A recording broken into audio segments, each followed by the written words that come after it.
Hey everybody, welcome back to the channel. Today I'm going to be talking about how you can get into BSMD programs. These are 6, 7, or 8-year programs that allow you to get a BS degree and then follow up with an MD degree as long as you fulfill some basic requirements and not have to go through the entire medical school application process. I actually was accepted to BSMD program, so today I want to kind of share the kind of overview, the general tips that I have for how to get into BSMD programs.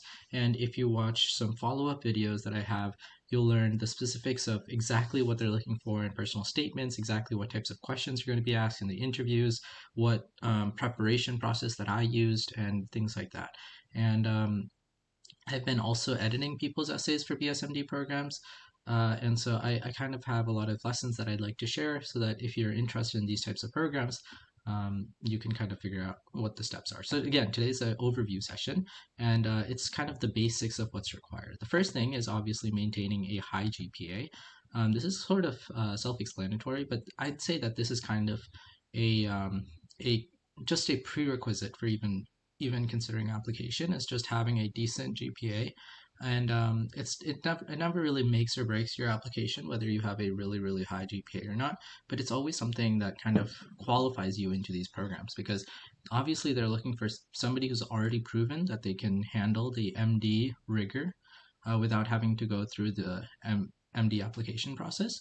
And so one of the key features that you'll have is kind of having a high GPA. There are ways that you can offset this if you don't have a high GPA, and we'll be going into that now. But if you can, just try to work as hard in getting good grades in your school. That'll really help you in terms of this application. The second thing is kind of related to that is try to take challenging courses. You're going to be going to med school, which is considered one of the most difficult, academically challenging places that you could do in any career. And I mean, I just started med school and it's just absolutely really rigorous, really tough. And so if you can take some challenging courses, this is more for you than for them, for you to kind of prepare yourself for science, math, and other fields. And if you can, I absolutely recommend taking AP chemistry, AP biology. If you have any classes that are even more advanced than that, I recommend taking them. Because it's always a good idea to kind of have this really solid foundation in the sciences that'll help you build up to the rigor that you're going to have in med school. Okay, number 3, and I'm going to actually talk about this for a little bit, but it's participating in extracurricular activities. Now, I kind of wrote a general thing here, but here I kind of want to focus on the things that you should be doing. The first thing is that you should try to find ways that you can volunteer, and ideally you should try to find ways that you can volunteer with sick people. But it's totally okay, whatever volunteering you're doing, you can do that.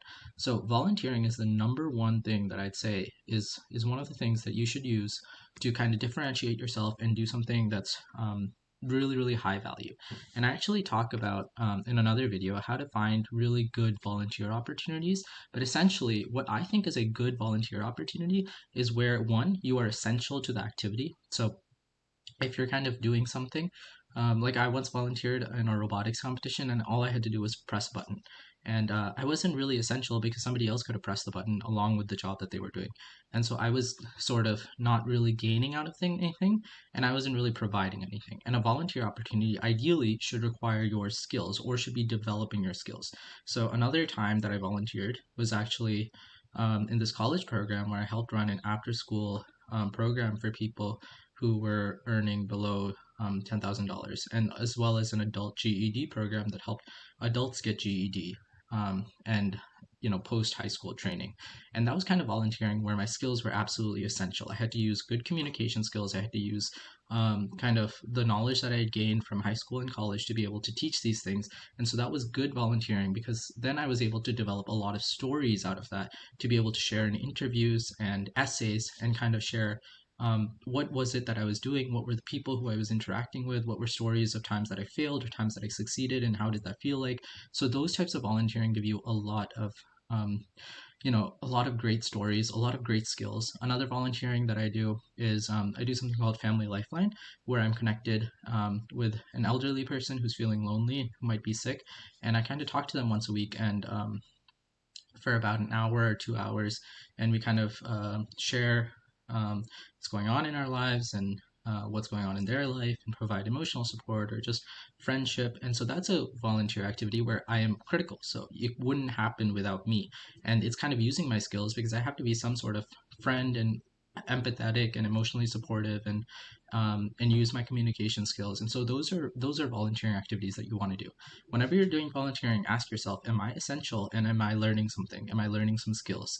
And if you follow those two things, then you will have great stories to be able to share in interviews and essays that'll make you more attractive to a program. So it's not just are you doing the hours, but it's how high quality of a service are you providing.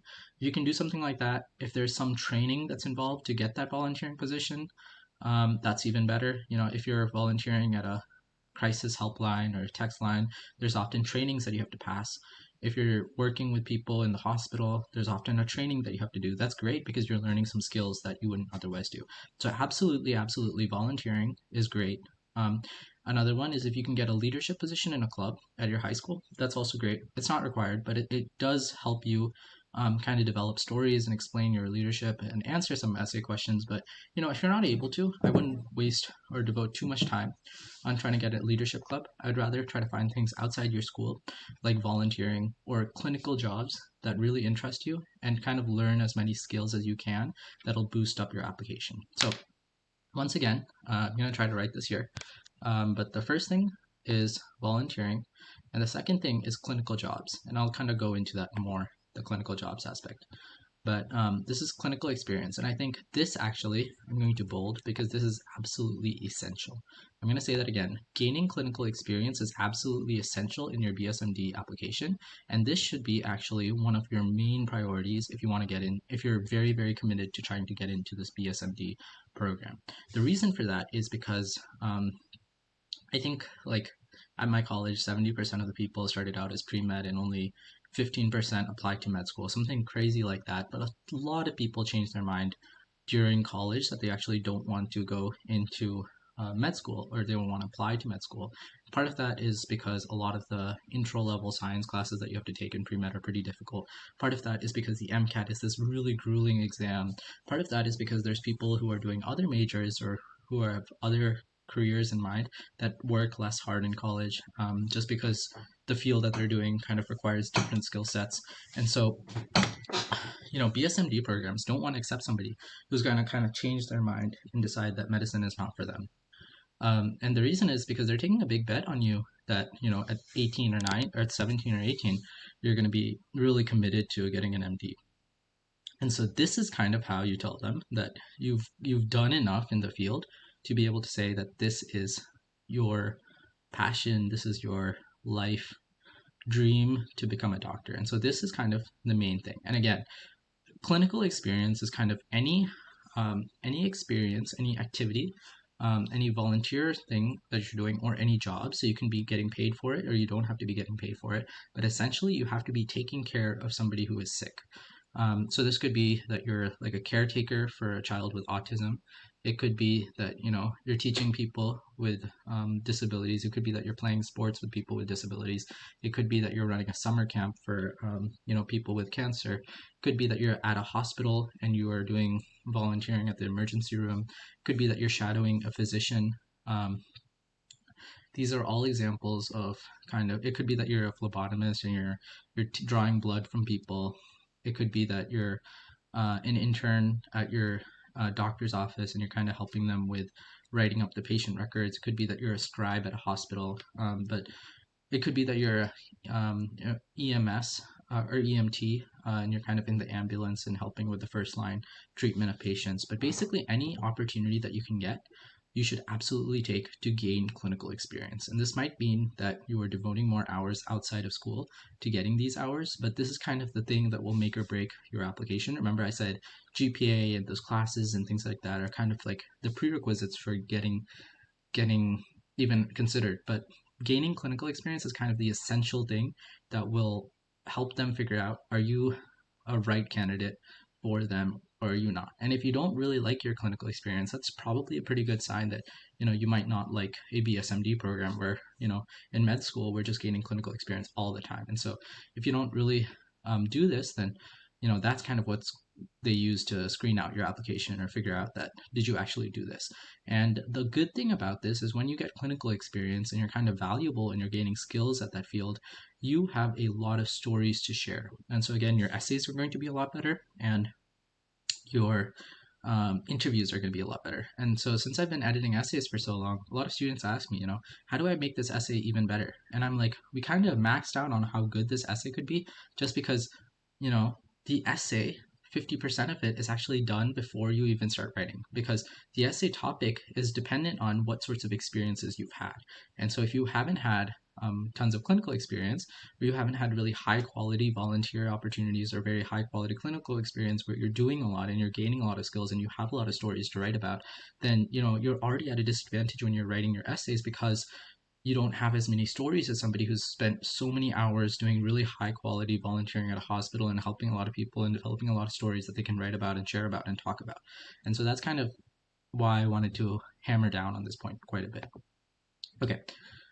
Conducting research is kind of a really, really high value activity for admissions committees. And so if you can take a summer and you can try to email as many professors as you can in your area and just tell them that, you're seeking a research opportunity, you'll work for free, and maybe do an area in the sciences, do basic research or clinical research. Basic research is probably a little bit easier for you to get into, just because clinical research requires quite a bit of training to be able to even access EPIC and things like that. But clinical research is a little bit easier to get published with case reports and things like that. But I'd say that you should try to seek out research opportunities if you can in your area, apply to internships, apply to jobs, or just cold email professors at your local university and tell them you're really interested in doing research at a lab, and ask them if they would be willing to kind of mentor you, and you can work for them for free and kind of do a research project at the end of it. And hopefully if you email like 50 people, one person will say yes. If you email 100 people, one person will say yes, something like that. But this is kind of a huge deal in BSMD programs, is that you've already done some research, and maybe you've competed in a science fair with that research, or you published that research. Those are things that kind of really differentiate you in terms of the BSMD application process. Okay, we're almost done. Another thing that's really important is obtaining strong letters of recommendation. So this is kind of something that it's a little annoying for some students, because you can't really control what your teacher is writing about you all the time, but you can control sort of the impression you make with your teacher. And I think the best way to get a good recommendation letter is kind of work really hard at your class and try to get A's, A pluses at the class that you're going to ask for a letter of recommendation for. And then if there are any clubs that the teacher runs, if there are any opportunities to help your guidance counselor with any events that they're running, anytime your teacher asks for help with something outside of class or things like that, those are always really good opportunities to kind of volunteer and go above and beyond as a student to try to impress your teacher, help them out with things that are problems for them. My counselor once wanted to have 4 students give a speech, and we were in 11th grade, and give a speech to the 10th graders, so all the 10th graders in the school that they were a guidance counselor for, and kind of tell them what the 11th grade academic experience was like. And so I quickly emailed back and volunteered, and so that kind of was the first time that we developed a relationship, and we were kind of I was allowed to like kind of help with things. And so that was like a really good indicator that I'm going to have a little bit more of a unique letter of recommendation than somebody who she doesn't know as well, or who hasn't helped her with something. So try to find ways that you can go above and beyond, try to get A's in your classes, and your letter of recommendation will automatically come through. Okay. Obviously, your performance on the SAT or ACT is kind of important, because in pre-med, students have to take the MCAT to get in, and so if your SAT or ACT score is really high, that might indicate that your MCAT score might be pretty high as well. I will say that part of the really big benefit of this BSMD program is the MCAT is just way, way, way harder than the SAT or ACT. And this is something that I didn't know before going to pre-med. But I spent 6 months and I got 100 percentile on the MCAT, but it was just an absolute beast as compared to SAT or ACT, where I have tons of friends who didn't even study for these exams but did pretty well. That's not possible for the MCAT, and so kind of doing well on these exams is pretty important for getting into a BSMD program. Okay. If you've been watching a lot of the videos on my channel, you'll know how to write a strong personal statement. And this is kind of a crucial part of your application process. If you have all the other things like the clinical experience, the volunteering, the great classwork, great grades, good letter of recommendations, but you have a weak personal statement that doesn't really explain your passion for medicine. That's a very easy way to just screen you out, because you might be a great student, but if you're not showing your passion and your desire to go into medicine, maybe there's a different field that's good for you. And so you kind of want to make sure you're writing a very strong personal statement. Okay. The final thing is that BSMD programs are really hard to get into. They're like 5 people out of 2,000 get in. So things like that. And so you kind of want to apply to multiple programs. Don't put all your bets on one program. I'm not even sure they have the time to read every single application. They might be screening out some applications. So just try to apply to multiple programs, and hopefully some of the programs that you're applying to, you'd be equally interested in just going to their undergrad, even if you don't go into their med school.